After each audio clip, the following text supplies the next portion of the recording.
ചക്കയട ഉണ്ടാക്കാം. അതിന് വേണ്ടി ശർക്കര ഒരു അരക്കപ്പ് ശർക്കര, ഒരു 1/4 കപ്പ് വെള്ളം കൂടെ ഒഴിച്ച് ഉരുക്കി അരിച്ചെടുക്കുക. ഇതിലേക്ക് ഒഴിക്കുക. അതിലേക്ക് അരക്കപ്പ് ചക്ക ചെറുതായിട്ട് അരിഞ്ഞത്. അതിലേക്ക് 1 ടീസ്പൂൺ നെയ്യ് ഇടാം. 3 ഏലക്ക ചതച്ചത് ഇടാം. അതിലേക്ക് ഒരു അരക്കപ്പ് തേങ്ങ ഇടാം. നന്നായിട്ട് പറ്റിയിട്ടുണ്ട്. ഇനി ഇത് ഓഫാക്കാം. ഇത് 1.5 കപ്പ് ഗോതമ്പ് പൊടിയുണ്ട് ഈ കപ്പിന്. ഇത് 1 ഗ്ലാസ് വെള്ളം എടുത്ത് അതിലേക്ക് ഉപ്പും 1/2 ടീസ്പൂൺ ഉപ്പും ഒരിട്ടൊന്ന് കലക്കിയിട്ട് ഇത് ചേർക്കാം. സാധാ ചൂടുവെള്ളമല്ല, സാധാ വെള്ളമാണ്.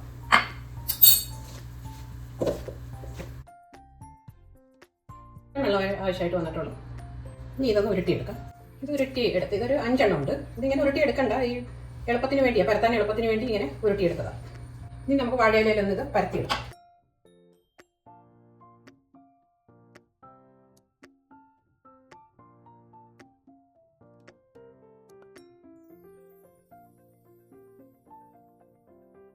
എല്ലാം ഇങ്ങനെ പരത്തിയെടുക്കാം.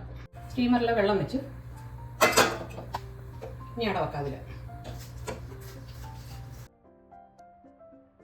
ഇനി അടച്ചു വെച്ചൊരു 15 മിനിറ്റ് ചെയ്യാം.